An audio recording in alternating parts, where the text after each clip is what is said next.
Vamos a hablar ahora sobre lo que son las fracturas. ¿Qué son las fracturas? En términos médicos, una fractura es la pérdida de la continuidad ósea.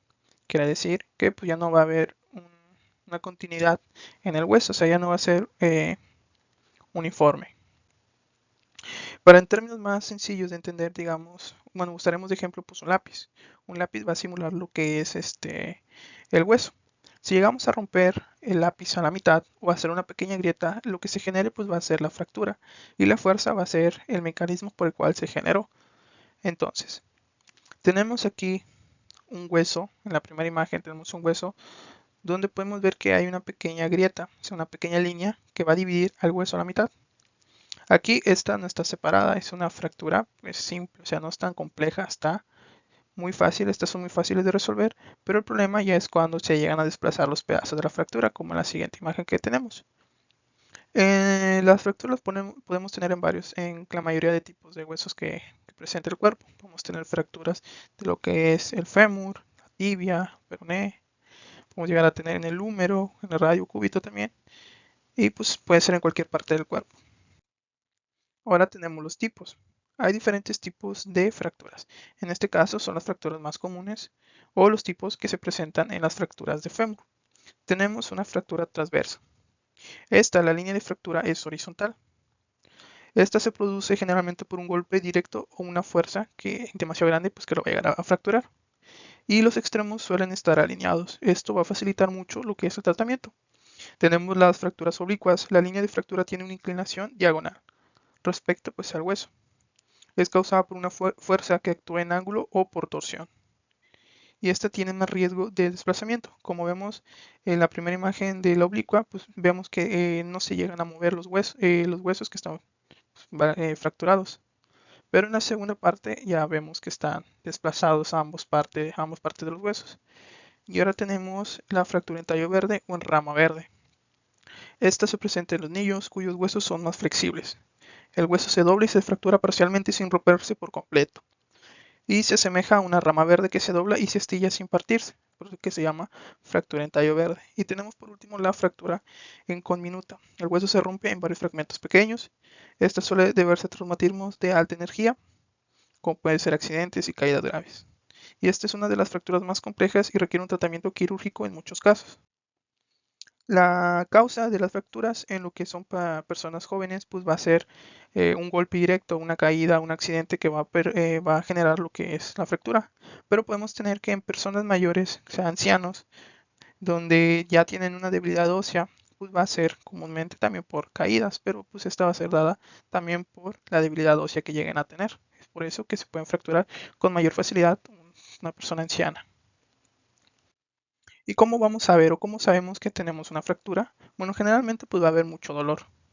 Va a haber, llega a haber casos en los cuales la persona no va a poder mover la extremidad afectada debido al dolor que llega a tener. Entonces, ¿qué es lo que hace el médico? Pues el médico va a pedir una radiografía, que es un estudio de imagen en los cuales vamos a ver principalmente las estructuras óseas, o sea, los huesos. Entonces aquí depende pues de dónde se siente el dolor la persona y el antecedente de que tuvo una caída, un golpe, pues va a sospechar pues en dónde se va a pedir la radiografía. Y eso es como lo vamos a ver. Y en el tratamiento pues puede ser variable, puede ser desde inmovilización de la extremidad, o sea, de la pierna o el brazo afectado, pues va a ser no mover, se le va a poner un yeso para que no lo mueva el paciente o la persona y así poder consolidarse de mayor efectividad lo que es el hueso. O puede ser, ya en casos más complejos, una cirugía. Bueno, vamos a hablar de heridas contusas. Médicamente hablando, ¿qué es una herida contusa? Pues una herida contusa va a ser un tipo de lesión que va a ocurrir cuando un objeto contundente va a impactar al cuerpo. Esto va a hacer que haya daño a tejidos subyacentes sin necesidad de que se rompa la piel. ¿Cuáles van a ser los mecanismos por los que van a ocurrir las heridas contusas? Pueden ser como un golpe directo, por presión, por aplastamiento, por compresión o por tracción. Entre los mecanismos más frecuentes se van a encontrar un choque o impacto directo, un aplastamiento o compresión de alguna parte del cuerpo contra otro objeto y tracción estiramiento brusco que va a romper vasos o tejidos internos. ¿Cuáles van a ser los factores que van a determinar la gravedad? Va a ser la velocidad en que fue dado el impacto, la resistencia que va a poner el tejido al que se fue impactado, la localización, dependiendo si es en zonas cercanas al hueso o con poco tejido blando, pueden sufrir de más daños. ¿Cuáles van a ser algunos de los ejemplos comunes de las heridas contusas? Pueden ser las caídas, golpes con objetos de superficie roma, aplastamiento de miembros, ya sea por maquinaria o por algún choque automovilístico, y algún trauma torácico por impacto. Dentro de la clasificación de las heridas contusas tenemos que dividir en contusiones de primero, segundo y tercer grado. La de primer grado va a tener dolor moderado y va a presentar una equimosis leve. La de segundo grado va a haber un hematoma de mayor tamaño, el dolor va a ser más intenso y puede haber un bulto visible. Y ya para la de tercer grado va a haber un daño severo de partes blandas, el hematoma va a estar grande, va a haber necrosis del tejido subcutáneo o muscular. Dentro de los signos y síntomas que va a presentar los pacientes que presenten una herida contusa, va a haber un dolor local al impacto y o al movimiento, va a haber edema de la zona afectada, equimosis, va a haber limitación funcional, va a ser debido a causa del dolor, del edema, daño muscular o nervioso, y en casos severos va a haber signos de daño más profundo. ¿Cuál va a ser el manejo general para los pacientes que presenten algunas heridas contusas?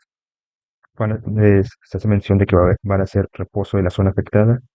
También puede ser aplicación de compresas frías. Esto va a ser más que nada en fases tempranas para que se reduzca el edema, evaluación del miembro para disminuir el edema y analgesia para el dolor. Hola, soy Heidi Rottweiler y pues les voy a hacer una serie de preguntas. Oye, ¿te ha pasado que te has dado un buen golpe, pero no se te rompe la piel? Solo se te pone morado, se hincha y te duele. Bueno, pues yo te voy a explicar. Esto va a ser una contusión traumática. Este va a ser un tipo de lesión interna, o sea que no hay herida abierta, ni sale sangre por fuera, pero por dentro sí hay daño. ¿Qué es lo que va a pasar? Lo que pasa es que cuando te das un golpe se rompen algunos vasitos sanguíneos chiquitos y la sangre sale dentro del tejido. Eso es lo que se le causa el moretón, también llamado equimosis o hematoma, por si no sabían. También puede doler, inflamarse, ponerse caliente. Es como una reacción normal del cuerpo a estos tipos de golpes. Y pues no solo puede pasar en los músculos o piel, sino que también puede haber pues contusiones en lo que son los órganos internos. Un ejemplo grande pues es el cerebrito. Ahí pues es más serio el asunto porque pues va a ser algo más grave. ¿Y qué es lo que pasa si te pasa una contusión cerebral? Pues aquí básicamente pues va a tener más síntomas clínicos. Y pues este va a ser cuando el tejido del cerebro se va a dañar por un golpe muy fuerte, ya sea por una caída, un accidente o algo así. Por un ejemplo es si algún futbolista está jugando y le meten la pata y pum, se cae y se pega en la cabeza. Aquí pues puede haber sangrado, hinchazón y hasta necrosis, que es cuando el parte del tejido pues se va a morir. Esto pasa, ¿por qué va a pasar? Porque pues el cerebro se mueve dentro del cráneo, pues un movimiento demasiado fuerte y al chocar pues se va a lastimar. Entonces, pues, ¿cómo se va a clasificar las contusiones? Pues vamos a tener tres tipos. Por parte blandas, contusión cerebral y la visceral. De parte de las partes blandas, pues tenemos lo que es la piel, el músculo, la grasa. Este pues va a doler, se va a inflamar y va a causar un moretón.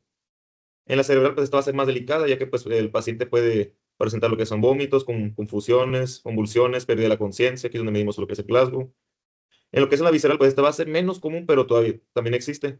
Esto pues, ¿qué va a afectar? Va a afectar, por ejemplo, lo que es el hígado, el pulmón o el vaso, pero pues pueden ser muy peligrosos porque pues van a sangrar por dentro. ¿Y cómo se va a diagnosticar? Este no se va a diagnosticar por una radiografía, sino que pues también por medio de exámenes de imágenes. En lo que es en algo leve en la piel, pues esto con el puro examen físico pues puede ser suficiente, pero en algo más grave, pues aquí vamos a ocupar lo que es una tomografía o resonancia magnética. Pues ¿para qué? Para revisar si hay sangrado o inflamación. Y pues cómo se va a dar el tratamiento. En caso de pues algo leve, pues con hielo, reposo en los primeros 2 días. Y pues también se le puede dar algún medicamento, como por ejemplo el paracetamol o algún tipo de AINE. En caso de que esta sea moderada o severa, pues como en el cerebro, en algún paciente que se haya caído muy fuerte y pues perdió la conciencia, hay que tener más cuidado. Primeramente, pues hay que checar las vías aéreas, que esté respirando bien el paciente y pues controlar la presión del cerebro, monitorear signos vitales. Y en casos extremos, pues ya es donde se puede pues interferir lo que es la cirugía, en caso de que pues hay mucho sangrado o presión.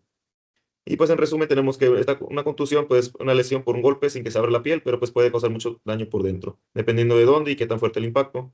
Hola, siguiendo con las lesiones traumáticas, vamos a tener las excoriaciones, que van a ser lesiones superficiales de la piel causadas por un traumatismo, donde se van a desprender las capas más superficiales, es decir, la epidermis. Aquí vamos a tener que estas se van a producir por fricción, por arrastre o por un impacto. que estas las podemos tener hasta por las uñas, por la fricción con algún objeto, o también lo vamos a tener con fricción hasta por la misma ropa. A menudo este raspón va a dejar solo rojito, pero esta puede dejar una costra, lo que quiere decir que no va a dejar una cicatriz como tal y se va a curar dentro de 15 días. ¿Cómo lo vamos a manejar esta? Bueno, pues es muy sencillo. Lo vamos a manejar solo limpiando la herida con agua y jabón, que esto nos va a servir para mantenerla más hidratada y que no se contamine tanto. Y así se tiene que tratar todo eso. Bye. Hola, mi nombre es Fredo y en esta ocasión voy a hablar acerca de lo que son las heridas punzantes y cortantes. Por un lado, la herida cortante se produce, por ejemplo, con un objeto afilado. En este caso podría ser desde lo que es un cuchillo. Este se produce cuando el filo de este objeto corre sobre la superficie de la piel, produciendo una pérdida de la continuidad del tejido, en este caso la piel, y se produce lo que es la herida. Para tratarla, pues primero hay que lavar lo que es la mano, tratar el sangrado, y por un lado tendríamos que lavar también la herida para que ésta no se infecte. Y deberíamos por último vendar, por ejemplo, lo que es la herida para prevenir también la infección y prevenir de cierta manera el sangrado de esta herida. Y el tratamiento sería igual con la herida punzante. Sin embargo, la herida punzante es causada por un objeto que tiene filo y se produce cuando ésta es clavada sobre algún tejido. Y bueno, esto sería todo por esta ocasión.